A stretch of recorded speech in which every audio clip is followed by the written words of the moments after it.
আপনারা সবাই জানেন গত 30/6 তারিখ ভোলা জেলার তজুমউদ্দিন থানায় একটি গণধর্ষণের ঘটনা ঘটে এবং ঘটনার পর ভোলা জেলায় তজুমউদ্দিন থানায় একটি মামলা রুজু হয়।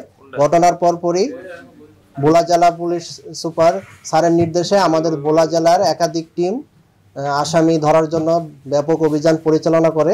এরই ধারাবাহিকতায় অর্ধরাত 2 ঘটিকার সময় ঘটনার সাথে জড়িত এজাহার নামীয় 2 নং আসামি মোহাম্মদ ফরিদ উদ্দিনকে বুরহানুদ্দিন থানা এলাকা হতে গ্রেপ্তার করা হয় এবং ঘটনার সাথে জড়িত 1 নং আসামি মোহাম্মদ আলাউদ্দিন তাকে নোয়াখালী জেলার হাতিয়া থানা এলাকা হতে অর্ধরাত 2 ঘটিকার দিকে গ্রেপ্তার করা হয়েছে।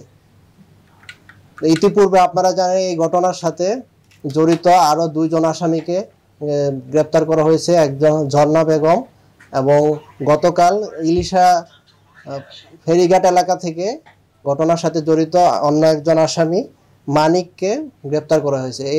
এই ঘটনায় এখন পর্যন্ত 4 জন এজাহারনামী আসামিকে গ্রেপ্তার করা হয়েছে।